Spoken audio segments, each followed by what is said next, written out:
বৈষ্ণবের প্রণাম করলে সে প্রণাম মিথ্যে নয়, সরাসরি কৃষ্ণ চরণে যায়। তাই আজকে দেখুন একজন পরম বৈষ্ণবের বাড়িতে পরম বৈষ্ণব এসে দাঁড়িয়েছেন। তিনি কে? চৈতন্য মহাপ্রভু দেখিয়ে দিলেন। প্রেমানন্দে প্রেমানন্দে প্রেমানন্দে মেতে হরি বলো, সবাই দেখো হরি নামের বন্যা যে এলো। প্রেমানন্দে মেতে হরি বলো, হরি নামের বন্যা যে এলো। আনন্দে মেতে হরি বলো, হরি নামের বন্যা যে এলো। প্রেমানন্দে মেতে হরি বলো, হরি নামের বন্যা যে এলো। এমন বন্যা দেখি নাই, এমন বন্যা দেখি নাই, সুগনাতে তলায় ডুবল নদের পুরুষ নারী জাতের বিচার নাই। বন্যা দেখি নাই, মানুষ সুগনাতে তলায় ডুবল নদীর পুরুষ নারী জাতির বিচার নাই। এমন বন্যা দেখি নাই, সুগনাতে তলায় ডুবল নদীর পুরুষ নারী জাতির বিচার নাই। ঠাকুর হরিদাস, ঠাকুর হরিদাস সে কাজীর ছেলে, সেও বুঝি ডুবে গেল। হরিদাস, ঠাকুর হরিদাস কাজীর ছেলে, সেও বুঝি ডুবে গেল। দাসী হরি বল, হরি হরি হরি বল, সবাই মিলে হরি বল বলো রে, বদন ভুলে হরি বল বলে রে। হরিদাস, ঠাকুর হরিদাস সে কাজীর ছেলে, সে বুঝি ডুবে গেল। হরিদাস কাজীর ছেলে, সেও বুঝি ডুবে গেল। হরি নামের বন্যা যে এলো। প্রেমানন্দে মেতে হরি বলো, হরি নামের বন্যা যে এলো। প্রেমানন্দে মেতে হরি বলো, হরি নামের বন্যা যে এলো। প্রেমানন্দে মেতে হরি বলো, হরি নামের বন্যা যে এলো। হরি নামের বন্যা এলো, হরি নামের বন্যা এলো। এই বন্যার জলে জগৎ প্লাবিত হলো, জাতের কোনো ভেদাভেদ রইল না। এখানে পুরুষ মহিলা বলে কোনো ভেদাভেদ নেই, ব্রাহ্মণ কায়স্থ চণ্ডাল বলে কোনো ভেদাভেদ নেই। সব যেন মাখামাখি হয়ে হরিনাম শুনছেন। আবাল বৃদ্ধ বনিতার প্রাণের টানে পড়ে সবাই যেন হা হরি হরি করে কাঁদছেন। এই হলো সেই হরিনাম। ওমা, এইভাবেই হরিনাম হচ্ছিল একদিন নদিয়ার নবদ্বীপের শ্রীবাস অঙ্গনে। শ্রীবাসের ঘরের মধ্যে কীর্তন হচ্ছে গভীর রাত্রিতে। শ্রীবাসের ঘরটা কিন্তু ইট দিয়ে গাঁথা ঘর নয়, ছাদ আঁটা বাড়ি নয়, কাঠের তৈরি জানালা নয়, বাঁশের তৈরি জানালা, বাঁশের তৈরি দরজা, খড়ের চাল। তাই বাইরে থেকে মানুষ যদি দরজার সামনে দাঁড়ায় না, ভেতরকার মানুষের কথাও শুনতে পায়, আর চোখ পাতলে ভেতরের মানুষগুলোকে দেখাও যায়। এইবার বলে, যখনই মধ্যরাত্রিতে হরিনাম গাইছে নদিয়ার নবদ্বীপের ভক্তগণ সমাজ, এমন সময় মহাপ্রভু হরিনাম গাইতে গাইতে গাইতে গাইতে গাইতে গাইতে দুম করে গানটা বন্ধ করে দিলেন। চৈতন্য মহাপ্রভু গান বন্ধ করে দিয়ে, কীর্তন বন্ধ করে দিয়ে শ্রীবাসের কাছে গিয়ে বলছে, শ্রীবাস, শ্রীবাস, কথাই বলে অনেক ভাগ্যের ফলে বৈষ্ণব আসিয়া মেলে। জানো শ্রীবাস, কারোর বাড়িতে যদি বৈষ্ণবের গমনাগমন হয় তাহলে একটু আস্তে বাজাবে, একটু আস্তে বাজা। কারোর বাড়িতে যদি বৈষ্ণবের গমনাগমন হয় তাহলে জানতে হবে সেই বাড়িটার ভাগ্যের বিকাশ ঘটছে। শ্রীবাস, শ্রীবাস, তুমি বড় ভাগ্যবান।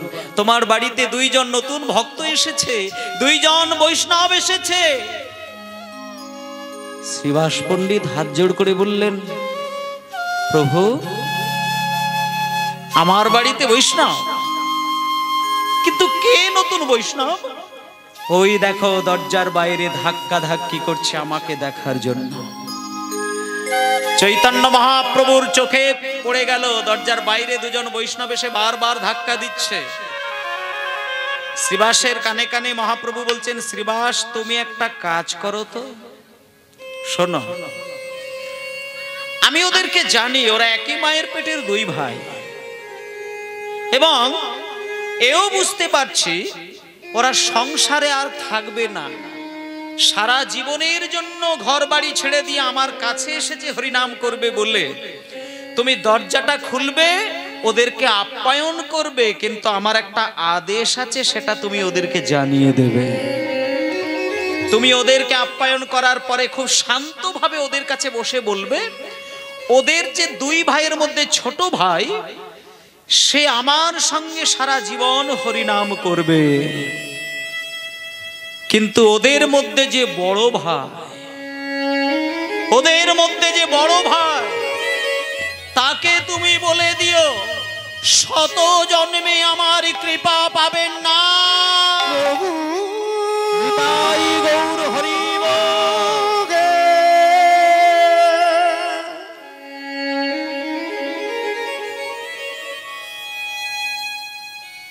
এই কথাটা শোনার সঙ্গে সঙ্গে শ্রীবাসের মনটা এত নরম ছিল, একটু আসতে গো, শ্রীবাস পণ্ডিতের হৃদয়টা এতটাই কোমল ছিল, ভক্তের মনে ব্যথা শ্রীবাস কোনোদিন দেননি। আপনারাও তো এগুলো জানেন, চাপাল গোপাল লীলায় কি হয়েছিল।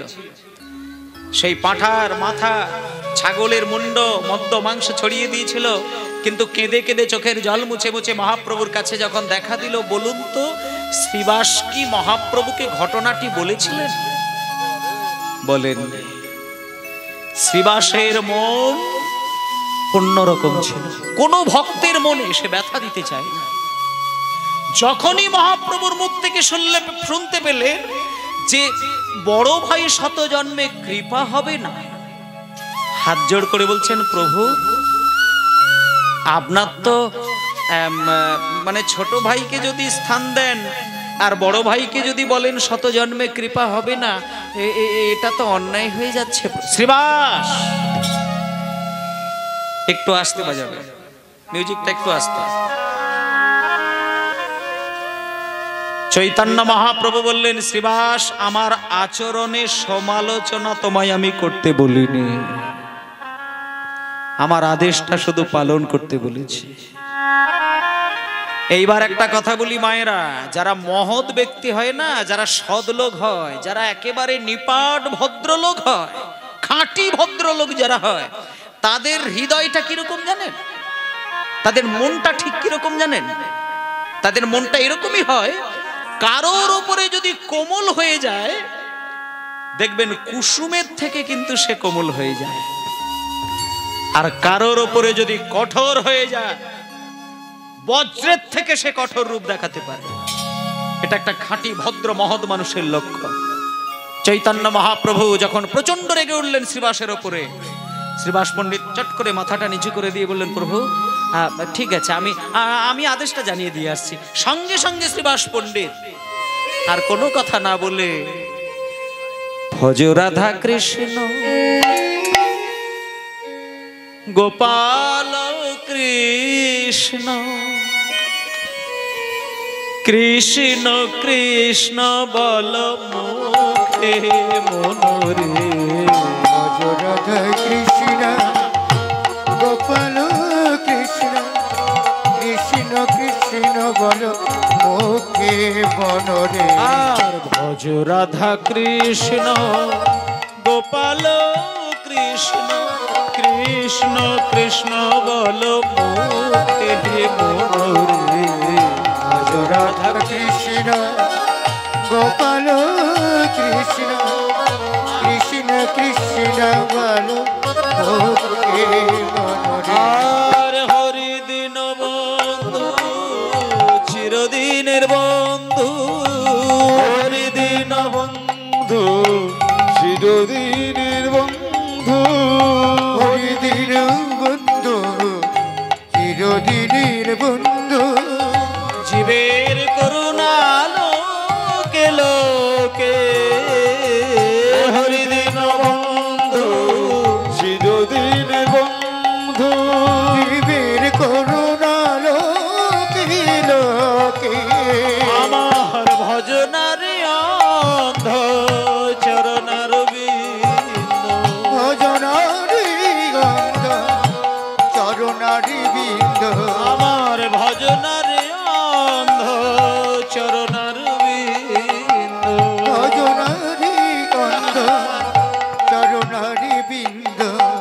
দুস্তর মায়ার বিপাকে।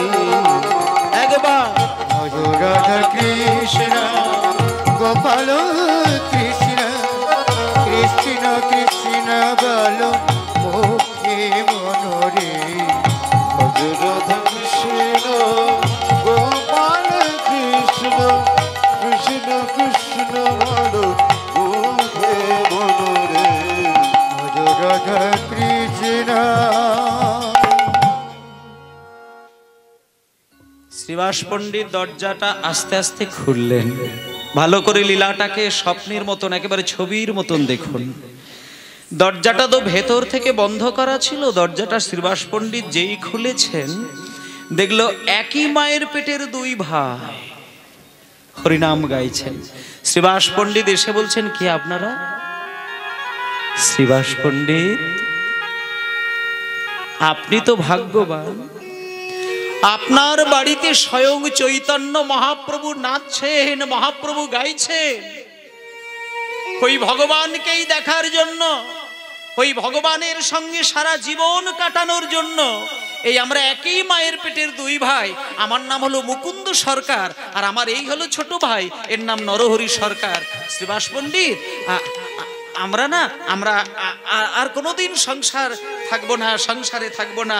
সারা জীবন শুধু হরিনাম করব, কীর্তন করব, মহাপ্রভুর চরণ সেবা করব। আমাদের দুই ভাইকে শুধু ভেতরে একটু মহাপ্রভুর দর্শন করিয়ে দিন। শ্রীবাস পণ্ডিতের ভেতরটা দুমড়ে যাচ্ছে, মুখে কিছু বলছেন না। একটা জায়গায় বসালেন, বসিয়ে শ্রীবাস পণ্ডিত বললেন, দাঁড়ান, আমি আপনাদেরকে একটা কথা বলবো। মনে যদি কোনো ব্যথা পান তাহলে আমাকে দোষী করবেন না। আমি শুধু মহাপ্রভুর আদেশটা জানাতে এসেছি। আপনাদের দুই ভাইয়ের মধ্যে চৈতন্য মহাপ্রভুর একটা আদেশ, আপনাদের মধ্যে যিনি ছোট ভাই, তিনি সারা জীবন ধরে হরিনাম করার অনুমতি পেয়েছে, কিন্তু আপনাদের মধ্যে যিনি বড় ভাই, তার উপরে মহাপ্রভুর আদেশ, তিনি শত জন্মেও গৌর কৃপা পাবেন না। আমার প্রভু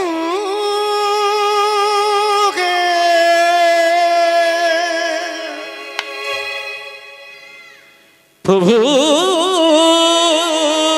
হে প্রভু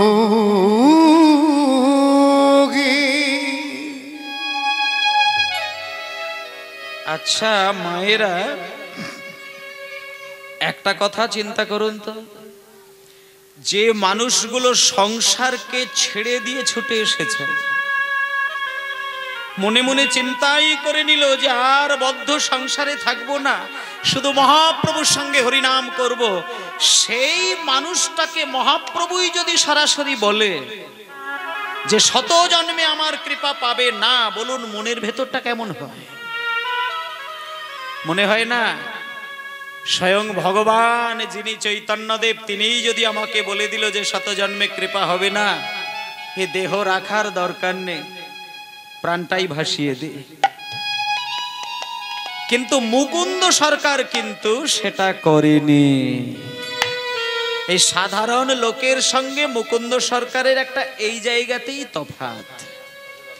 মুকুন্দ সরকার যখনই শুনতে পেয়েছে যে আমার শত জন্মে মহাপ্রভুর কৃপা হবে না, কোনো ব্যথা নয়, কোনো দুঃখ নয়, কোনো কষ্ট নয়, মুখে হাসি নিয়ে বাহু তুলে মহানন্দে জয় গৌর হরি, জয় গৌর হরি, জয় গৌর হরি। শ্রীবাস পণ্ডিত দেখতে পেয়ে ধমক দিয়ে বলছে, এই মুকুন্দ, তোমার কি মস্তিষ্ক বিকৃতি ঘটল? তুমি কি পাগল হয়ে গেলে? তুমি কি উন্মাদ হয়ে গেলে? মহাপ্রভু মুখের উপরে বলল শত জন্মে কৃপা হবে না, আর তুমি কি না আনন্দিত মনে জয় গৌর হরি, জয় গৌর হরি। একটা সত্যি কথা বলবো, চৈতন্যদেব যদি আমাকে কথাটা একবার বলতেন না, আমি এখনই প্রাণ বিসর্জন দিয়ে দিতাম।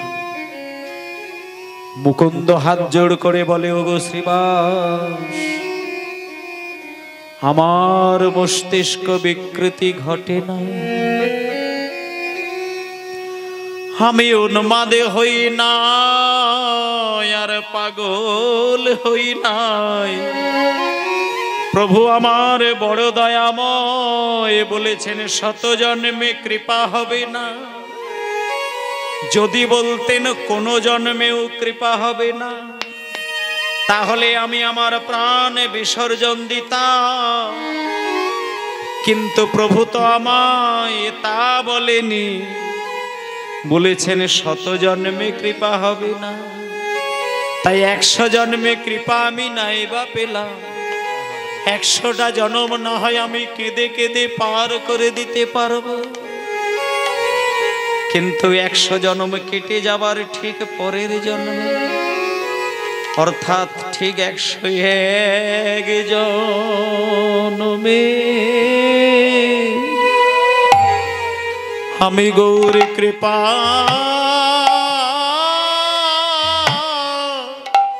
পাবো।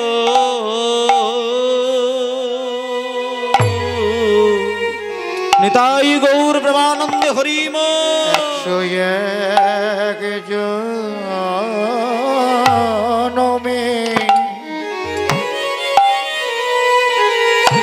গৌর হরির কৃপা পাবো। আমার শত জন্ম না হয়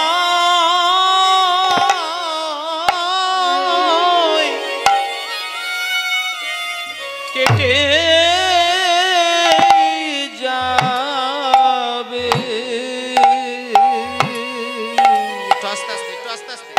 101 জন্মে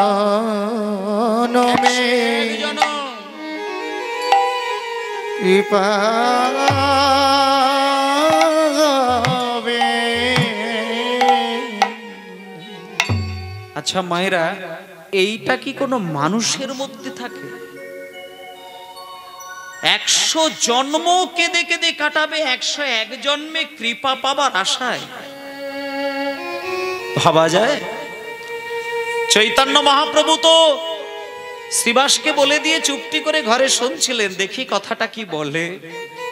কিন্তু ভেতর থেকে যখন শুনতে পেলেন যে মুকুন্দ সরকার বললেন 101 জন্মে কৃপা পাবো, এই আনন্দে আমি নাচছি, সঙ্গে সঙ্গে মহাপ্রভু নিজেকে স্থির রাখতে পারলেন না, ছুটে এসে মুকুন্দকে বুকে জড়িয়ে ধরলেন।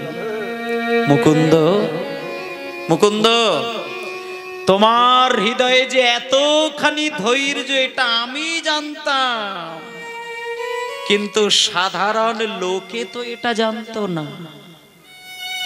সাধারণ লোককে জানানোর জন্য, বোঝানোর জন্য তোমাকে আমি এই কথাটি বললাম, কিন্তু তোমার মনে বড় ব্যথা লেগেছে না মুকুন্দ? মুকুন্দ বলছেন, প্রভু আমার মনে কোনো ব্যথা লাগেনি, শুধু দয়া করে আপনার চরণে আমাকে একটুখানি জায়গা করে দিন। দাঁড়াও মুকুন্দ, দাঁড়াও। ঠিক আছে, আমি তোমাকে আদেশ দেব, কিন্তু একটা কথা বলি, তুমি ওই আমার এই দরজার সামনে যে 2 ভাই এসেছো, তার মধ্যে তোমাদের বড় ভাই আর ছোট ভাই, এদের 2 ভাইয়ের মধ্যে একটা তফাৎ আমি বলে দেই। ছোট ভাই আমার কাছে থাকবে, ছোট ভাই আমার সঙ্গে হরিনাম করবে, কিন্তু তুমি তো বাড়ির বড় ভাই, সংসারের দায়, সংসারের দায়িত্ব সবই তো তোমাকে বহন করতে হবে। বাড়ির বড় হতে গেলে অনেক কষ্ট সহ্য করতে হয় বাবা। তোমার ছোট ভাই আমার কাছে থাক, কিন্তু তুমি যেহেতু বাড়ির বড়, তাই আমার কিছু দায়িত্ব নিয়ে তুমি তোমার যে গ্রাম, যেখান থেকে তুমি আসলে, তুমি সেইখানে ফিরে যাও, ফিরে যাও, ফিরে যাও শ্রীখণ্ডে, ফিরে যাও, ফিরে যাও, ফিরে যাও শ্রীখণ্ডে, ফিরে যাও, ফিরে যাও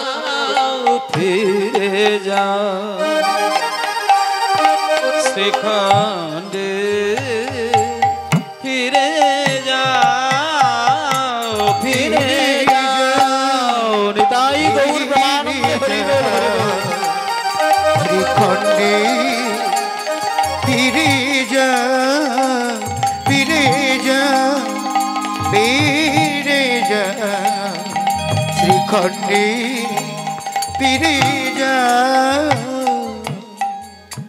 ভক্তমণ্ডলী, ভক্তিবতী মায়েরা, এই যে কীর্তন শ্রবণ করছেন, এটা হচ্ছে একাধারে বলি মা, কীর্তন শ্রবণ মানে নিছক শোনা নয়, এগুলো একটুখানি উপলব্ধি করার বিষয়। যেমন একটা কথা বলি মা, ভালো করে একেবারে গোড়ার কথা বলি, যেমন যদি আপনি পাখি ভালোবাসেন, পাখি যদি পোষেন, তাহলে পাখি পুষতে গেলে কি করতে হয়? খাঁচা তৈরি করতে হয়। পাখি তো এমনি থাকবে না, তার একটা নিজস্ব খাঁচার দরকার হয়। তাহলে পাখি পুষতে গেলে যেমন খাঁচার প্রয়োজন হয়, তা আপনি যদি পাখিটার মালিক হয়ে থাকেন, আপনার দায়িত্ব কিন্তু দুটো। কি দায়িত্ব? আপনাকে সময় মতো পাখিকে খাবার দিতে হয়, আবার সময় মতো খাঁচার যত্ন নিতে হয়। আস্তে কথাগুলো মন দিয়ে শুনবেন, হই হই নয়। তাহলে সময় মতো খাঁচার যত্ন, সময় মতো পাখির যত্ন। যদি মনে করেন যে আপনি খাঁচারই শুধু যত্ন নিয়ে যাচ্ছেন, পাখিকে খেতে দিচ্ছেন না, তাহলে কি হবে? খাঁচাটা ভালো থাকবে, পাখিটা মরে যাবে। আর যদি শুধু পাখিকেই খাবার দিয়ে যান, খাঁচার দিকে কোনোদিন তাকান না, তাহলে খাঁচাটা একদিনকে জং ধরে ধরে ধরে ধরে মরচে পড়ে পড়ে কি হবে? খাঁচাটা ভেঙে যাবে। তখন আপনার কি ক্ষতি হবে? পাখিটা পুরুত করে উড়ে চলে যাবে। তাহলে আপনার ডিউটি দুটো, খাঁচারও যেমন যত্ন, পাখিরও তেমন যত্ন। ঠিক তেমনি আমাদের এই দেহটা হলো খাঁচা, হচ্ছে অচিন পাখি। আর আমরা মানুষ খুব চালাক, বেশ মুষ্টি মরে চিবিয়ে চিবিয়ে ভাকুম ভাকুম করে খেতে জানি, কিন্তু পাখির যত্নটা কিন্তু নিতে জানি না। এইখানকার বাবা হরিপদ গৌরহরি সামন্ত বাবু, উনি খুব মহৎ মনের মানুষ, বিরাট একটা ভক্তির মনের মানুষ। সেই জন্য কীর্তন দুটি সেবার আয়োজন করেছেন। একটুখানি বলি, দুটো সেবা। উনি এত বুদ্ধিমান মানুষ, উনি কিন্তু খাঁচার পাখি যাতে দুটোই ঠিক সমান তালে তাল দিতে পারে, সেই চিন্তা করে দেহটা হচ্ছে খাঁচা, আর দেহ খাঁচার জন্য খাবার হচ্ছে ওদিকে প্রসাদ আছে, যেগুলো চিবিয়ে খেতে হয়। আর ভেতরে যে পাখি অর্থাৎ মনটা, সেটাও কিন্তু খেতে দিতে হয়। সেটা কোন খাবার? দেহের খাবার কিন্তু চিবিয়ে খাওয়া হয় না। দেহের চিবিয়ে খাওয়াটা দেহের খাবার, কিন্তু মনের খাবার কিন্তু চিবিয়ে নয়। মনের খাবার হচ্ছে জিহ্বায় উচ্চারণ করা আর কান দিয়ে শ্রবণ করা। তা বলে আপনি রাস্তার দুটো ছেলের গালিগালাজ শুনে নেবেন, ওটা মনের খাবার কিন্তু নয়। মনের খাবার হচ্ছে মনের যিনি মালিক, দেহের যিনি মালিক, হৃদয়ের যিনি মালিক, তিনি হচ্ছেন ভগবান। তার গুণকীর্তনটা যদি করে যায়, তাহলে মনের খাবারটা পেয়ে যায়, যেটা উনি করেছেন।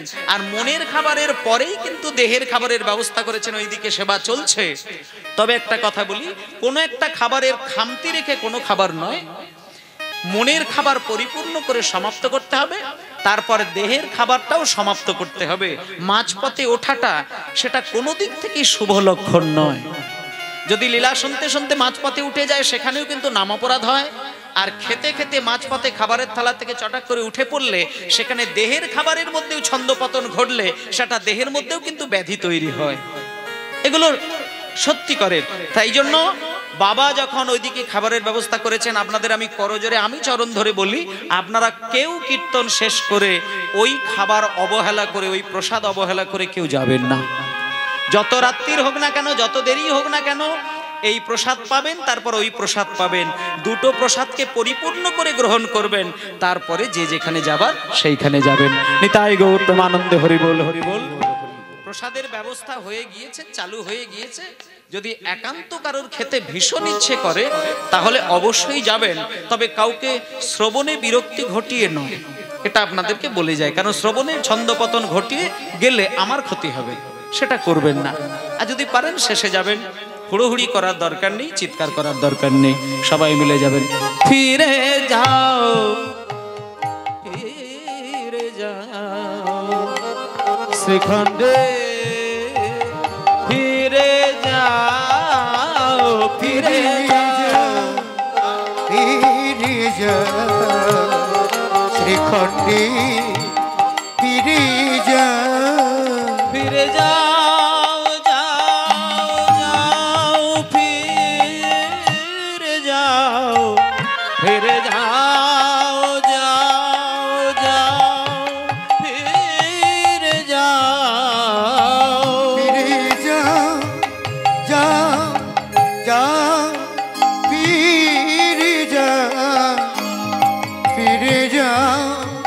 যাও যাও ফিরে যাও ফিরে যাও ফিরে যাও শ্রীখণ্ডে ফিরে যাও ফিরে যাও ফিরে যাও শ্রীখণ্ডে ফিরে যাও।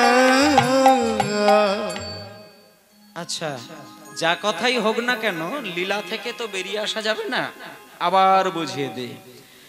তাহলে ফিরে যাও বললেন কাকে বললেন? মুকুন্দ সরকারকে বললেন। কে বললেন? মহাপ্রভু বললেন। মহাপ্রভু বললেন মুকুন্দ তোমার ছোট ভাই আমার কাছে থাক, তুমি দুঃখ পেও না, তুমি তো বাড়ির বড় ভাই, বাবার বড় ছেলে হলে মায়ের বড় ছেলে হলে অনেক দায়িত্ব থাকে বাবা, ও নিয়ে মান অভিমান করার দরকার নেই। তবে তুমিও যে কৃষ্ণ সেবা থেকে বঞ্চিত হবে তা নয়, তোমাকে আমি দায়িত্ব দেব। তখন মুকুন্দ সরকার বলছেন প্রভু একটা কথা বলবো, আমরা একই মায়ের পেটে জন্ম নিয়েছিলাম, আমরা দুই ভাই, ছোট ভাইকে আপনার চরণে স্থান দিলেন আর আমাকে সংসারের কালো পাকে ঠেলে ফেলে দিচ্ছেন, এটা আমার ভালো লাগছে না। মহাপ্রভু বললেন মুকুন্দ সংসারকে কালো পাক বলার অধিকার তোমায় কে দিয়েছে? সংসার কালো পাক বলো না। সংসারকে যদি তুমি কালো পাক বলো তাহলে তো এটাও বলতে হবে আমার ওই কালো পাকেই জন্ম হয়েছিল। যদি সংসার না থাকতো তাহলে তো আমাকে তুমি পেতে না, আমারও তো কালো পাকের মধ্যে জন্ম না। মুকুন্দ ভুল করলে, সংসারকে কোনোদিন কালো পাক বলবে না। একটা কথা তুমি পরিষ্কার করে শুনে নাও, যারা বাবাজি হয়ে হরিনাম করে তারা কিন্তু ভগবানকে পায়, যারা গৃহত্যাগী হয়ে ভজন করে তারা ভগবানকে পাবে। কিন্তু সংসারের সমস্ত দায়িত্ব সামলে তার মাঝখানে সময় বার করে কেউ যদি হরিভজন করে তার জন্য যে ভগবান আরো বেশি খুশি হয়। মুকুন্দ মুকুন্দ তোমার দায়িত্ব আমি বলে দিই, তোমার ছোট ভাই আমার কাছে থাকবে, তুমি আমার দেওয়া হরিনাম নিয়ে গিয়ে তুমি তোমার বাড়িতে শুধু নয় যত যত বাংলায় বাড়ি রয়েছে সবার বাড়িতে গিয়ে সবাইকে ডেকে ডেকে দারে দারে গিয়া চরণ ধরিয়া চরণ ধরিয়া দারে দারে গিয়া দিবে চরণ ধরিয়া দারে দারে গিয়া দিবে চরণ ধরিয়া। এই হরি নাম মধুর নাম বিলাও বিলাও ফিরে যাও ফিরে যাও শ্রীখণ্ডে ফিরে যাও ফিরে যাও ফিরে যাও শ্রীখণ্ডে ফিরে যাও। মুকুন্দ সরকার দেখলো মহাপ্রভু তো আর কোনো কথা শুনবে না, সঙ্গে সঙ্গে হাত জোড় করে বলছেন প্রভু আমি যদি হরিনাম করলেই তোমার মনে আনন্দ হয় সুখ হয় তাহলে আমি তাই চল। দাঁড়াও মুকুন্দ দাঁড়াও, শুধু কি তোমাকে হরিনামই করতে বলবো? আরো দুটো কাজ আমি তোমায় দেব। শুধু যে বাড়িতে গিয়ে হই হই করে হরিনামই করবে তা নয়, আরো দুটি কাজ আমি তোমাকে দেব। তোমার এক নম্বর কাজ হলো তোমার বংশের যে প্রকাশ্য গোপীনাথ সেটা কোনোদিন যেন বন্ধ না যায়। আর একটা কাজ, 2 নম্বর কাজ হচ্ছে তোমার বংশের কবিরাজি চিকিৎসা, ওটা কোনোদিন বন্ধ করবে না। চিকিৎসা করে যদি কোনো রোগীর মনে শান্তি দাও তাহলে তুমি জানবে তুমি মানুষের সেবা করছো না, তুমি কৃষ্ণের ভক্তেরই সেবা করে যাচ্ছ। চলে যাও। ও মায়েরা, এইবার একটা কথা বলি, আপনারাও সংসারী মানুষ, আমিও সংসারী মানুষ, কিন্তু মুকুন্দ সরকার কি করলেন আর মুকুন্দ সরকারের বাড়ি কোথায় আপনাদেরকে একটা মহামূল্যবান তীর্থ, যেখানে সাধারণতভাবে মানুষ গিয়ে পৌঁছায় না, কিন্তু আমাদের এই বাংলারই রয়েছে না সেই জায়গাটা। বৃন্দাবন গেছে, দ্বারকা গেছে, মথুরা গেছে, নানান পৃথিবীর বিভিন্ন দেশে ঘুরছেন, কিন্তু আমাদের এই ঘরের পাশেই যে বড় বড় মূল্যবান জায়গা রয়েছে সেটা অনেকেরই জানা নেই।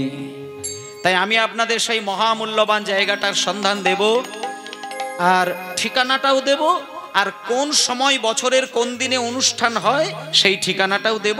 পারলে ঘুরে আসবেন, নিজের জীবন ধন্য হয়ে যাবে। যাব সেই জায়গায়। মুকুন্দ সরকারকে দায়িত্ব দিয়ে দিলেন। কি দায়িত্ব দিলেন? 3টে দায়িত্ব দিলেন।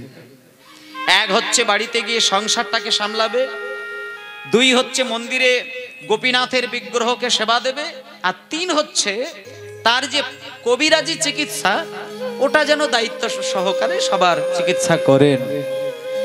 এবার মহাপ্রভুকে প্রণাম করে সকল দায়িত্ব মাথায় নিয়ে মহাপ্রভু বাড়িতে মুকুন্দ সরকার বাড়িতে চলে এলেন। এবার বাড়িতে এসে কি করছেন দেখুন মা, বাড়িতে এসে কোনো দায়িত্বটা কিন্তু এতটুকু ত্রুটি হতে দেয়নি। ভজন কি এত সহজ বিষয়?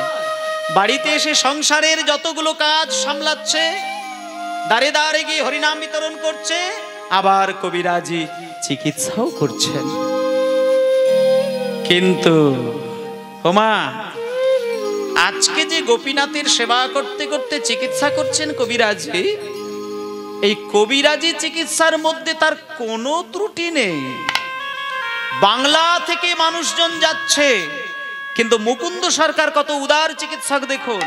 কোনো টাকা পয়সা দিলেই তার ট্রিটমেন্ট হবে, চিকিৎসা হবে এমন কোনো কথা নেই। টাকা পয়সা যার নেই তারা চিকিৎসা করার সুযোগ পাবে, যারা টাকা দেবে তারা পরে পাবে, আগে নয়। যাও যাও যাও, এই কে আছো? যাদের পয়সা কড়ি দেওয়ার ক্ষমতা নেই তারা আমার সামনে আছে এসে দাঁড়াবে, যারা পয়সা দেবে তারা পিছনে দাঁড়াবে। এই হিসেবে তিনি চিকিৎসা করেন। কিন্তু আজকে কি হয়েছে গো মা, সারা বাংলার নবাব, সারা বাংলার নবাব, তখন তার পূর্ব বাংলা পশ্চিম বাংলা আলাদা ছিল না, সারা বাংলার নবাব একজন আলাউদ্দিন নবাব হোসেন শাহ। সেই হোসেন শাহর একদিন পেটের যন্ত্রণা শুরু হয়েছে, কত বড় বড় কবিরাজ এসেছে, কিন্তু কোনো কেউ যন্ত্রণা সারাতে পারে না। কিন্তু একজন, একটা বাচ্চা ছেলে এসে বলছেন, কবিরাজ ঠাকুর, নবাবকে ডেকে বলছে, নবাব আস্তে, এই শত শত কবিরাজের চিকিৎসায় তোমার যন্ত্রণা সারছে না, তুমি বরং একটা কাজ করো, ওই মুকুন্দ সরকারের বাড়িতে চলে যাও। মুকুন্দ সরকার যদি একবার শুধু গায়ে হাত বুলিয়ে দেয়, তোমার সকল ব্যাধি দূর হয়ে যাবে। এবার যে নবাব হবে তার তো একটু অহংকার থাকবেই। এখন ব্যাংকে যদি কোটি কোটি টাকা থাকে তার তো অহংকার হবে, এটা স্বাভাবিক ব্যাপার। টাকার পাহাড় হয়ে থাকবে, গলায় মোটা মোটা সোনার চেন থাকবে, 5 আঙুলে 10টা আংটি থাকবে, এরকম মানুষের একটা অহংকার তো হবেই। তার নবাব, তার অহংকার, সারা বাংলার নবাব, কোটি কোটি টাকার মালিক।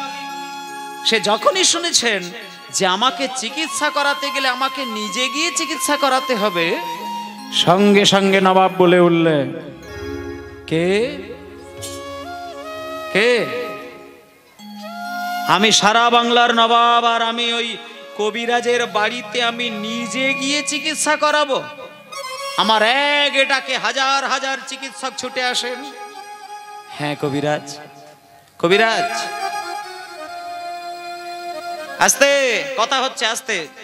যারা সেবা পেতে যাবে খুব নিঃশব্দে যাবে, হই হই করে, আর একসঙ্গে উঠে পড়া দরকার নেই। সেবা পাবে আবার গুড়গুড় গুড়গুড় গুড়গুড় করে এসে বসে পড়বে, কোনো হঠাৎ করে যাওয়া, তোলপাড় করে যাওয়ার দরকার নেই। নিতাই গৌর প্রেমানন্দে হরিবোল। আস্তে। তা মুকুন্দ সরকারের চিকিৎসার নামডাক সারা বাংলায় ছড়িয়ে পড়ল। এইবার নবাব যখন জানলো যে আমার চিকিৎসা করাতে গেলে কবিরাজের বাড়িতে গিয়ে চিকিৎসা করাতে হবে, নবাব একটা সুন্দর পদ্ধতি শুরু করলেন। নবাব মনে মনে চিন্তা করলেন, আমি যে নবাব এটা যদি উনি জানতে পারেন আমার চিকিৎসা হবে না, তাহলে বরং একটা কাজ করি, আমি এই ময়লা জামা কাপড় গলিয়ে আর মুখে একটু কালি ঝুলি মেখে চুলটা একটু এলোমেলো করে দিয়ে মুখে একটু ঘোমটা টেনে দিয়ে আমি বরং ফকির রূপে চলে যাই, লোকে দেখলে আমাকে চিনতে পারবে না। এই বলে যেতে যেতে যেতে যেতে যেতে যেতে ও মা, ও কাকা, কাকা বলছি আমি হচ্ছে একজন মুসলমান ফকির, মানে আমার টাকা পয়সা কিছুই নেই, হ্যাঁ আমি একেবারে দরিদ্র মানুষ, তো মানে চিকিৎসা করাতে গেলে যে পয়সা দরকার সেটা আমার নেই। আমি বলছিলাম যে এই গ্রামে একজন নাকি ওই মুকুন্দ সরকার বলে কেউ রয়েছে, তো ওনার বাড়িটা কোথায় বাবা? হ্যাঁ সামনে দিয়ে একটু বাংলে যে বাড়িতে কীর্তন হচ্ছে, কীর্তন মানে ওটা কি জিনিস? হরিনাম, ওহো গান বাজনা হচ্ছে, আচ্ছা আচ্ছা, মানে তোমাদের এলাকায় মানে গান বাজনা কি কীর্তন বলে? তাহলে কীর্তন, আচ্ছা। আসলে ফকির বেশি নবাব, তো সে এখন ওই কীর্তন শব্দটা আর কি বুঝবে, যখন বলেছে গান বাজনা তখন বুঝতে পেরেছে। এইবার ভাবছে ঠিক আছে বাবা আমি দেখি কোথায় গান বাজনা শোনা যায়। এই বলে রাস্তা দিয়ে যেতে যেতে যেতে যেতে যেতে যেতে হঠাৎ করে দেখলো ভেতর থেকে গানের শব্দ পাচ্ছে, খোল বাজছে, করতাল বাজছে, বাঁশি বাজছে, কিবোর্ড বাজছে। না এইটাই নিশ্চয়ই মুকুন্দ সরকারের বাড়ি। যেই দরজা খুলে দিয়েছে অমনি দেখলো ওই মন্দিরের ভেতরে একজন ভগবানের সেবা করছে আর ভগবানের নাম গাইছেন। ওগো আমার মন।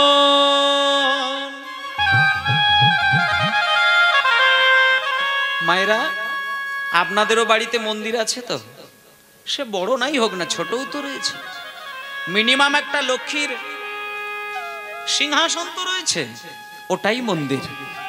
আর যদি কিছুই না থাকে হৃদয় মন্দির আছে, ভগবান যেটা বেশি পছন্দ করে।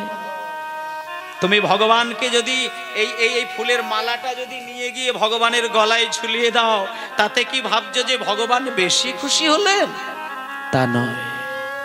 ভগবানকে যদি তুমি একটা ওই কাঁসার থালার মধ্যে একেবারে দামি দামি মিষ্টি সাজিয়ে তার সামনে গিয়ে ঢেলে দাও, তাতেই কি ভগবানের সেবা হয়? তা নয়। ভগবান মন্দিরে থাকে বটে, কিন্তু ভগবান সারা জীবন ধরে কিন্তু একটা জিনিসের আশায় হাত বাড়িয়ে বসে থাকে। তিনি শুধু মনে মনে একটাই কথা ভাবেন যে ভক্ত আমাকে সারা জীবন ধরে সেবা দিচ্ছে বটে, কিন্তু কোনোদিন আমাকে সেবা দিতে এসে আমার নাম বলতে বলতে কই তার চোখ থেকে তো 2 বিন্দু জল এসে আমার চরণে পড়েনি। তাহলে যে ভক্ত সেবা দিতে গিয়ে হা কৃষ্ণ বলে 2 বিন্দু জল কৃষ্ণ চরণে না ফেলে, ওই প্রসাদ কোনোদিন গোবিন্দ সেবায় লাগে না। তাই একটা কথা বলি, আপনাকে মালা দিতে হবে না, আপনাকে মন্দির বানাতে হবে না, যদি না পারেন আপনাকে তীর্থে তীর্থে বেড়াতে যেতে হবে না। আপনি শুধু ভগবানের কাছে গিয়ে যদি 2টো পাতা নিয়ে গিয়ে বলেন, হে ঠাকুর আজকে আমি কিছুই দিতে পারছি না, এই পাতা শুধু তোমাকে দিচ্ছি, এইটুকুই তুমি সেবা গ্রহণ করো, এটা যদি তুমি বলতে পারো, তোমার হাতে সেই পাতাও ভগবান খেয়ে নেয়। এটা ভগবানের নিজস্ব বাণী। পত্রাং পুষ্পং ফলাং তয়াং জমে ভক্তা প্রযচ্ছতি তদাহং ভক্তি উপহৃতং অশ্লামি প্রযতাত্মা। এটা ভগবান কৃষ্ণ নিজে বলেছেন যে আমাকে ভালোবেসে যদি দামি দামি ফল কিনে সাজিয়ে দেয় আমি ফল খাই, কিন্তু ফল জোগাড় করতে না পেরে শুধু যদি গাছের ফুল দিয়ে আমাকে সেবা দেয় আমি ফুলও গ্রহণ করি। ফুল দিতে না পেরে শুধু যদি পাতা দেয় হা কৃষ্ণ বলে আমি সেই পাতাও খাই, আর পাতাও দিতে না পেরে শুধু যদি একটুখানি জল দেয় আর শুধু বলতে পারে, হে গোবিন্দ আজ আমি কিছুই দিতে পারছি না, এই জলটুকুই তোমার চরণে নিবেদন করলাম বলে কাঁদতে পারে, আমি ছুটে গিয়ে তার হাতের সেই জলও গ্রহণ করি। তাই ভগবানকে তুমি কি দিয়ে সেবা দেবে? ওই জন্য আজকে কৃষ্ণ সেবা করতে বসেছেন, গোপীনাথের সেবা করতে বসেছেন মুকুন্দ সরকার। কিন্তু মা মুসলমান ফকির সেজেছেন একজন, যিনি সারা বাংলার নবাব। তিনি দরজার সামনে, দূরের গেটের সামনে দাঁড়িয়ে দেখছেন মন্দিরে মুকুন্দ সরকার সেবা দিচ্ছেন। কি বলে বলে সেবা দিচ্ছেন, এইটাই আমাদের শিক্ষার বিষয়। ওগো আমার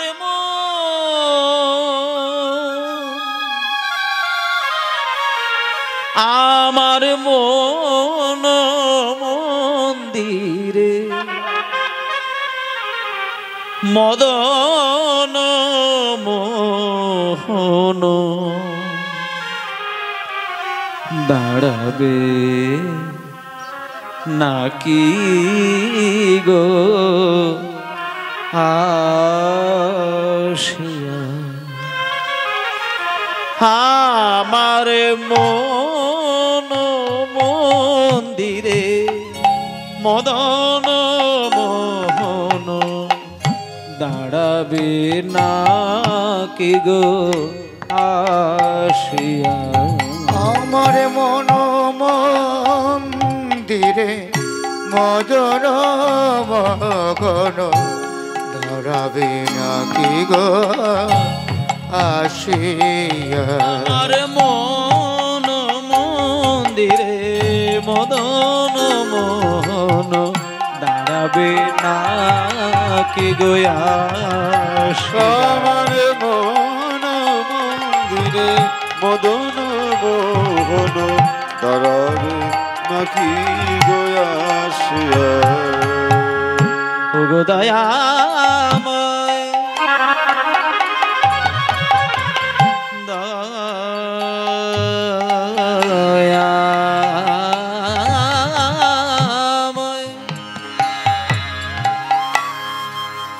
এই যে বাহ, শত শত লোক চিকিৎসার জন্য বসে রয়েছেন। হ্যাঁ গো, এইটা কি তোমাদের মুকুন্দ সরকারের বাড়ি? আচ্ছা, উনি ওই মন্দিরে যিনি গান গাইছেন উনি কি কবিরাজ? ও মা, তার মানে কবিরাজ শুধু যে চিকিৎসা করেন তা নয়, উনি ভালো গানও গাইতে জানেন। বাহ, দেখি দেখি তোমরা একটু আমাকে সরে দাঁড়াও তো, আমি একটু ওই কবিরাজের ঠিক সামনে গিয়ে গানটা শুনি।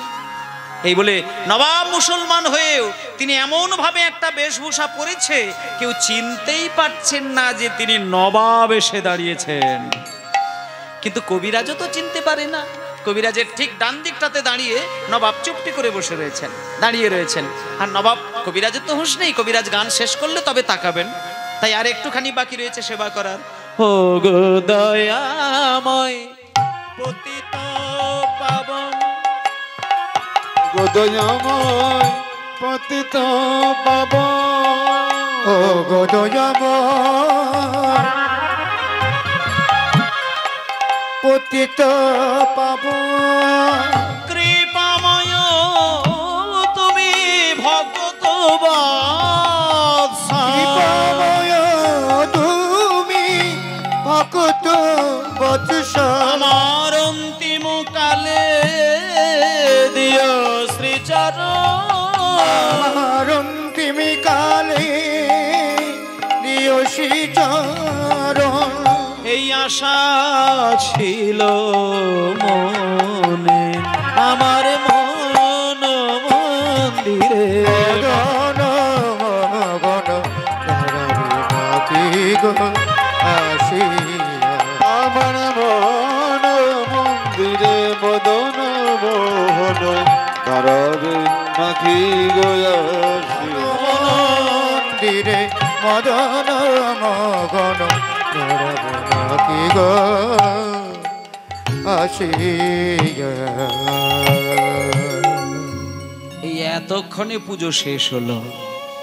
এইবার কবিরাজ পিছন ঘরে দাঁড়িয়ে বলছে, ওগো আজকে তো অনেকেই এসেছো তোমরা। আচ্ছা, এইখানে যারা খুব গরিব, খুব দরিদ্র, যাদের একেবারে ঘরে টাকা পয়সা নেই, তারা আমার সামনে এসে দাঁড়াও তো, আমি তাদের চিকিৎসাটা আগে করে দিই। আর যাদের একটু টাকা পয়সা আছে তারা একটু সাইডে পিছনে গিয়ে দাঁড়াও। এবার নবাব পাশেই দাঁড়িয়েছিলেন। নবাব এসে দুম করে সামনে এসে বলছেন, কবিরাজ ঠাকুর, আমি একজন মুসলমান ফকির, আমার আসলে পয়সা কড়ি দেওয়ার একেবারেই ক্ষমতা নেই, কিন্তু আপনি আমার চিকিৎসা করবেন বাবা ঠাকুর, আমি কিন্তু জাতিতে মুসলমান। কি বললে? আমি মুসলমান। শোনো, আমার কাছে কোনো জাতের ভেদাভেদ নেই, আমি ওই রকম মানুষ নই, যে আসে আমি তারই চিকিৎসা করি। তা তুমি মুসলমান হয়েছো বলে আমাকে বলার কিসের দরকার? তুমি তো মানুষ, তুমি তো একজন রোগী। এসো, তোমার কি হয়েছে বলো। ফকির কেউ চিনতেই পারছেন না তিনি সারা বাংলার নবাব। বলছে, কবিরাজ ঠাকুর, আমার না এই অসহ্য সারা পেটের মধ্যে যন্ত্রণা হচ্ছে, বড় বড় ডাক্তার দেখিয়েছি কিন্তু কেউ সারাতে পারে না, আপনি আমার যন্ত্রণাটা সারিয়ে দেবেন বাবা ঠাকুর। ঠিক আছে, আমি তো মুখে বলি রোগ সারাই না বাবা, তুমি বরং একটা কাজ করো, তুমি গায়ের জামাটা একটু খুলে রেখে দিয়ে তোমার এই খালি গায়ে আমার এই ধুলোর মধ্যে এই দিক থেকে গড়িয়ে গড়িয়ে 3 বার ওই দিক যাবে, আবার ওই দিক থেকে গড়িয়ে গড়িয়ে 3 বার এই দিকে এসো। আমি ধুলোই গড়াগড়ি দেব? হ্যাঁ, শিগগিরই নাও, এখনো এত রোগী রয়েছে, তুমি শিগগিরই গড়াগড়ি দিয়ে দাও, সবাই দেখবে এখানে গড়াগড়ি দেবে। এখন নবাব মনে মনে চিন্তা করছে, বেটা সাহস তো কম নয়, আমি যে সারা বাংলার নবাব এসে দাঁড়িয়ে রয়েছি, এ তো জানে না আমাকে জামা খুলে মাটিতে গড়াগড়ি দিতে বলছে। ঠিক আছে, কষ্ট করে যখন আসতে পেরেছি তো গড়াগড়ি দিতে আর কষ্টটা কিসের আছে, না হয় একটু দেব, তবে রোগ যদি না সারে বেটাকে আমি জামা খুলে এইখানে শুইয়ে রেখে দিয়ে চলে যাব। ও জানে না যে আমি কে সেইখানে দাঁড়িয়েছি। এবার কোন রকমে আলতো করে গায়ের জামাটা খুলে ওই 3 বার নয়, শুধু সবে মাত্র 1 পাল্টান দিয়েছে, অমনি উঠে দাঁড়িয়েছেন। কবিরাজ ঠাকুর, বলছি তোমার এই মাটিতে কি ওষুধ দেওয়া আছে নাকি গো? যেন শুতে না শুতে দেখছি আমার ডান দিকের পেটের ব্যথাটা একটু কম কম ঠেকছে।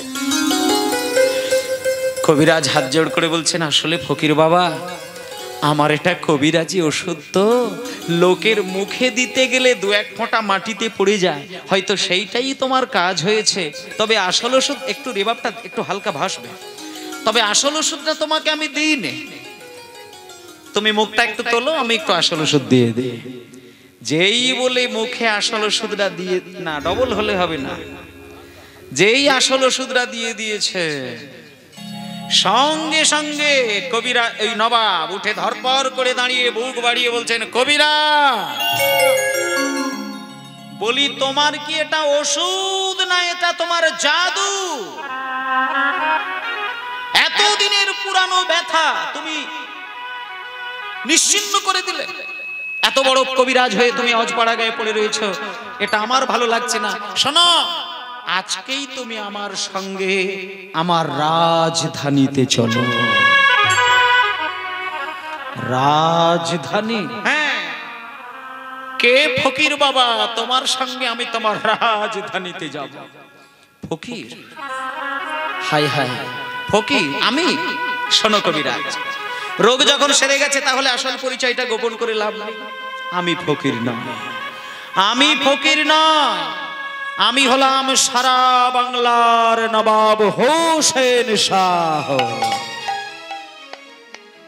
নবাব? নবাব আপনি এসেছেন? হ্যাঁ, আমি এসেছি। শুনেছি তুমি নাকি রাজা জমিদারের চিকিৎসা করনি, সেই জন্য ছদ্মবেশ ধারণ করে তোমার বাড়িতে এসেছি। ঠিক আছে, আমার সঙ্গে আমার রাজধানীতে চলো। এটা যখনই শুনলেন, সঙ্গে সঙ্গে নবাবকে ছেড়ে দিয়ে একটু দূরে সরে গিয়ে হাত জোড় করে গৌরহরি ধ্যান করছেন। হে গৌরহরি, আমি তো তোমার চরম সেবা করতে চেয়েছিলাম, কিন্তু নবাব যে এখন আনতে এসেছে, বলো গৌরহরি এবার আমি কোনটা করি? গৌরহরি ধ্যানের মধ্যে বুঝিয়ে দিলেন, আজকে মুকুন্দ সরকার দরজা জানালা বন্ধ করে দিয়ে সেই দিনকে গোপীনাথের সেবা দিচ্ছেন, কিন্তু সেবা দিতে দিতে দিতে দিতে দিতে দিতে অন্যান্য দিনের সেবা আর আজকের সেবা আকাশ পাতাল ফেরাক। সেই দিনকে গোবিন্দ সেবা দিতে দিতে দরজা জানালা বন্ধ করে দিয়ে ভগবানের মাথার দিকে তাকিয়ে তাকিয়ে বলছে, হে ঠাকুর, তোমার ওই যে মাথায় ময়ূরের পালকের চূড়া, ওটা কে বাঁধিয়ে দিয়েছে? কে বাঁধিয়ে দিয়েছে গোপীনাথ? কে বাঁধিয়ে দিল? কে বাঁধিয়ে দিল? শুধু একই কথা বলছে আর অবিরল অশ্রুধারা বইছে। কিন্তু এটা নবাব তো জানে না। নবাব তিনি দেখছে যে কবিরাজ যদি সেবা দেবে, কবিরাজ যদি গোপীনাথকে ডাকবে, তাহলে ভেতর থেকে দরজা বন্ধ করা কেন, জানালা বন্ধ করা কেন? না, নিশ্চয়ই কোনো একটা চক্রান্ত অভিসন্ধি লুকিয়ে রয়েছে। বাইরে থেকে নবাব কবিরাজ কবিরাজ কবিরাজ কবিরাজ করে করে ডাকছে, কিন্তু কবিরাজের কোনো হুঁশ নেই। কবিরাজ আপন মনে গোপীনাথের দিকে তাকিয়ে তাকিয়ে শুধু একটাই কথা বলে চলেছেন, চূড়াটি বাঁধিয়ে উচ্চ কে দিলে গো ময়ূর পুছ,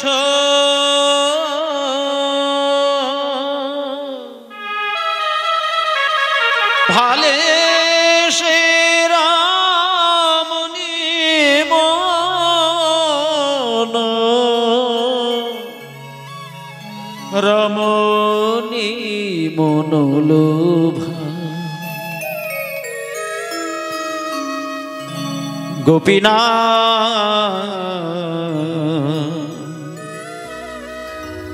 রমণী মনোলোভা। ওহে গোপীনাথ নিতাই গৌর হরি বল। ও কি গোপীনাথ,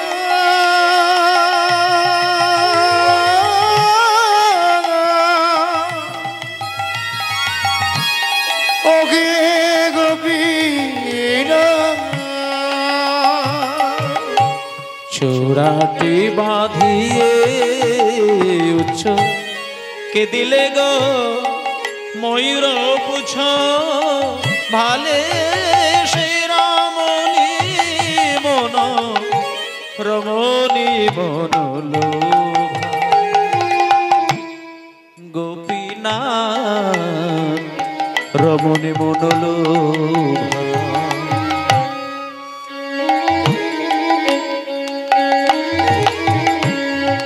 চূড়াটি বাঁধিয়ে পুছ কে দিল রে ময়ূর পুছ, ভালে সে রমণী মন, রমণী মনোলোভা, রমণী মনোলোভা। এখন দরজা বন্ধ করে দিয়ে কবিরাজ এই গানগুলো গাইছেন। আস্তে, চূড়াটি বাঁধিয়ে উচ্চ, রিভাবটা কমিয়ে দাও। চূড়াটি বাঁধিয়ে উচ্চ কে দিলে ময়ূরপুচ্ছ, ভালেশ্বর রমণী মনো লোভা, এটা বলে বলে গাইছে। কিন্তু কবিরাজের কানে তো শব্দটা যাচ্ছে না। নবাব দরজায় ধাক্কা দিচ্ছে, কবিরাজ, ও কবিরাজ, একটু আস্তে, কিবোর্ড সমস্ত সাউন্ডগুলো একটু আস্তে। কবিরাজ শুনতেই পাচ্ছে না। এখন বাইরে দরজা বন্ধ করে দিয়ে বারবার এইভাবে গান গাইছে, আর বাইরে থেকে শুধু ওই কবিরাজ কবিরাজ করে ডাকলে কবিরাজের কানে কি আর শব্দ শোনা যায়? তাই যখন দেখছে শোনাই যাচ্ছে না, শুনতেই পাচ্ছে না, নবাবের একটা অহংকার তৈরি হয়ে গেল। আমি সারা বাংলার নবাব, আর আমার কথায় কোনো উত্তর নেই, এই বলে বাইরে থেকে জোর করে ধাক্কা দিয়ে কবিরাজ সরিয়ে দিলেন। যেই দরজাটা খুলে দিলেন, এই এতক্ষণে দরজার শব্দটা মুকুন্দ সরকারের কানে পৌঁছাল। হঠাৎ করে পিছন দিকে যেই তাকিয়েছে, দেখলো নবাব এসে দাঁড়িয়ে রয়েছেন ঠিকই, কিন্তু নবাবের দুই দিকে দুইজন ময়ূরের পালকের পাখা দিয়ে বাতাস করছে। এবার যেই না পিছন দিকে তাকিয়েছে মুকুন্দ সরকার, যেই না নবাবের ওই ময়ূরের পালকের মধ্যে দৃষ্টি দিয়েছে মুকুন্দ সরকার, অমনি দেখতে পেল যতগুলো ময়ূরের পালক ততগুলো কৃষ্ণ বদন। অজ্ঞান হয়ে গেল মুকুন্দ সরকার। হে কৃষ্ণ করুণা সিন্ধু দীনবন্ধু জগৎপতি গোপেশ গোপিকা কান্ত রাধা কান্ত নমস্তুতে। সর্বনাশ, অজ্ঞান হয়ে কবিরাজ পড়ে গেলেন। পিছন দিকে তাকানোর সঙ্গে সঙ্গেই অজ্ঞান হয়ে মাটিতে পড়ে গেল। কবিরাজ ঠাকুরের এই অজ্ঞান অবস্থা দেখে নবাব মনে মনে চিন্তা করছে, সর্বনাশ, আমি কবিরাজকে ডাকলাম দুটো কথা বলবো বলে, আর দেখি সে আমার দিকে তাকালো আর অজ্ঞান হয়ে মাটিতে পড়ে গেল। এই কে আছিস, এই কে আছিস? কথা নয়, জলের ছিটে দিয়ে জ্ঞানটা ফিরিয়ে দাও। এবার কবিরাজ অজ্ঞান হয়ে আছেন, আর নবাব হাতে করে জল নিয়ে জলে ছিটে দিয়ে জ্ঞান ফিরিয়ে দিচ্ছেন। কবিরাজ, ও কবিরাজ, কবিরাজ, ও কে? ও নবাব, বলছি যে আপনি কখন এলেন? বাবা বাবা বাবা, আমি কখন এলাম? আমি কখন এলাম? তুমি কি গান ধরেছিলে? চূড়াটি বাঁধিয়ে উচ্চ, কে দিলে ময়ূর পুচ্ছ। আমি তোমায় কবিরাজ কবিরাজ করে কতবার ডাকলাম, তুমি শুনতেই পেলে না। যেই তুমি আমার দিকে তাকালে কিন্তু অজ্ঞান হয়ে পড়ে গেলে। কি হয়েছে তোমার? আচ্ছা কবিরাজ, তোমার কি কোনো শরীর খারাপ হয়েছে? কবিরাজ মনে মনে চিন্তা করছে, আমি যতগুলো ময়ূরের পালক দেখেছি ততগুলো কৃষ্ণ বদন দেখেছি। এ কথা তো নবাবকে বললে নবাব বিশ্বাস করবে না। আমি নবাবের ওই ময়ূরের পালকের প্রত্যেকটি পালকের পাতায় আমি কৃষ্ণের রূপ দেখেছি। এটা যদি আমি নবাবকে বলি, নবাব তো বিশ্বাস করবে না। আমি বরং একটু ঘুরিয়ে বলি, আমি একটু সাজিয়ে বলি, নবাব, আমি আসলে না, আমি লোকের রোগ সারাই ঠিকই, কিন্তু আমার নিজের দেহের একটা বড় রোগ আমি পুষে রেখে দিয়েছি, আমি সারাতে পারি না। আমার আসলে না, আমার একটু মৃগী আজ। কবিরাজ, তুমি বোধহয় জানো না, আমার এই সারা বাংলায় একটা আইন আছে। আমার চোখের সামনে দাঁড়িয়ে যদি কেউ মিথ্যে কথা বলে, সঙ্গে সঙ্গে তার জিহ্বা ছেদন করে দে। মিথ্যে কথা? হ্যাঁ, তুমি মিথ্যে কথা বলেছ। নবাব, আমি মিথ্যে কথা বলেছি? হ্যাঁ, তুমি মিথ্যে কথা বলেছ। কবিরাজ, বলো তো কবিরাজ, মৃগী যদি তোমার হবে, তবে তুমি অজ্ঞান হবার সময় মুখে কৃষ্ণ কৃষ্ণ বললে কি করে? আরো আছে কবিরাজ, মৃগী যদি তোমার হবে, তবে তুমি অজ্ঞান হবার সময় তোমার দুই চোখ দিয়ে এত জল এলো কেন? কবিরাজ, রোগ তোমার আছে, তবে মৃগী নয়, কৃষ্ণ অনুরাগের রোগ তোমার আছে। আসলে তুমিও বাঙালি, আমিও বাঙালি। তুমি শুধু আমি মুসলমান আর তুমি হিন্দু, এইটাই তফাৎ দেখলে, কিন্তু তুমিও বাঙালি, আমিও বাঙালি। তুমি যে বাংলা ভাষায় গানটা গাইছিলে, চূড়ার গান, আমি বুঝতে পেরেছি তোমার মন প্রাণ ওই চূড়ার মধ্যে ডুবেছিল। যখনই তুমি আমার দিকে তাকিয়েছ, যখনই তুমি আমার ওই ময়ূরের পালকের মধ্যে দৃষ্টি দিয়েছ, তার মধ্যে তুমি তোমার ভগবানকে দেখতে পেয়ে গেছ। নবাব, আপনি আমার মনের কথাটা বুঝলেন কি করে? বাহ বাহ বাহ বাহ, পাঁচজনের মনের কথা যদি না বুঝবো, তাহলে আমি নবাব হলাম কিসের জন্য? নবাব, আপনি আমায় ক্ষমা করে দিন।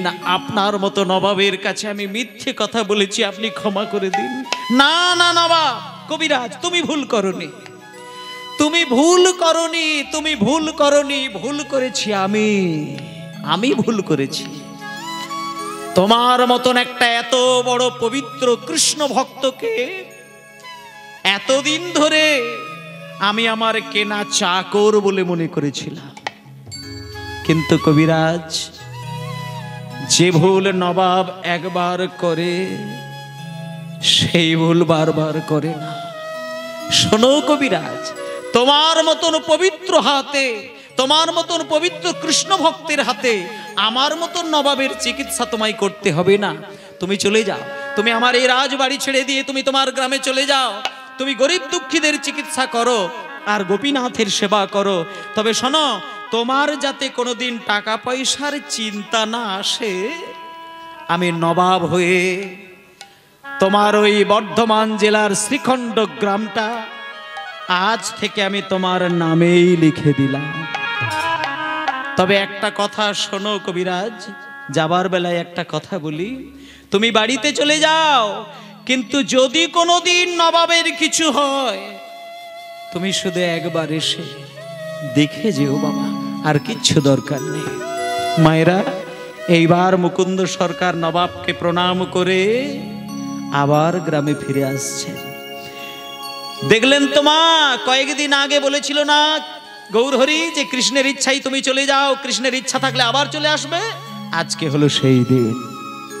কবিরাজ গ্রামে ফিরে আসছেন, সারা গ্রামটাই আমার, আর কোনো দুঃখ নেই, আর আমার কোনো কষ্ট নেই, শুধু একবার আমি গোপীনাথের সেবা করব আর সারা দিন ধরে গরিব দুঃখীদের চিকিৎসার কাজে নামবো। বলুন, এত বড় উদার কবিরাজ কে হতে পারে? বাড়িতে ফিরে এলেন। কিন্তু মা, একটা কথা বলি, বাড়িতে ফিরে এসেছেন, সংসার সামলাচ্ছেন, কবিরাজি চিকিৎসা করছেন, কিন্তু সারা বাংলার রোগী আসছে, সমস্ত রোগ দূর করে দিচ্ছে, কিন্তু নিজের বাড়ির নিজের স্ত্রী, নিজের সহধর্মিনী, নিজের প্রিয়জন, সেই নিজের স্ত্রী একদিন গভীর রাত্রিতে স্বামীর চরণ জড়িয়ে ধরে কেঁদে কেঁদে বলছে, স্বামী স্বামী, দেখো তো কয়েকটা দিন ধরে আমার সারা শরীরটা কিরকম জ্বালা যন্ত্রণা হচ্ছে। সে কি জ্বালা যন্ত্রণা? হ্যাঁ, দেখো তো কয়েকদিন ধরে যেন জ্বালা যন্ত্রণা হচ্ছে। কই দেখি দেখি দেখি তোমার হাতটা দেখি, এ কি দেখি দেখি তোমার জিহ্বা দেখি, এ কি দেখি তোমার চোখ দেখি, এ কি? আমি সারা বাংলা চিকিৎসা করছি, কিন্তু আমার বাড়ির আমার নিজের স্ত্রী অসুস্থ, কিন্তু আমি কেন রোগ ধরতে পারছি না প্রভু? সঙ্গে সঙ্গে ছুটে গেলেন মহাপ্রভুর কাছে। প্রভু প্রভু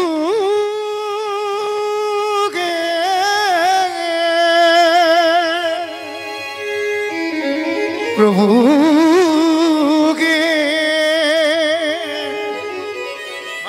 প্রভু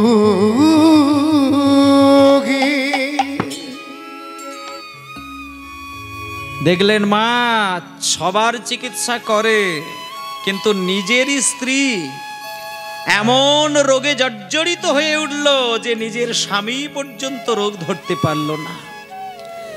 সঙ্গে সঙ্গে মুকুন্দ সরকার যখনই মহাপ্রভুর কাছে গিয়ে আছাড় খেয়ে পড়লেন, মহাপ্রভু মুকুন্দকে দেখতে পেয়ে বলছে, মুকুন্দ,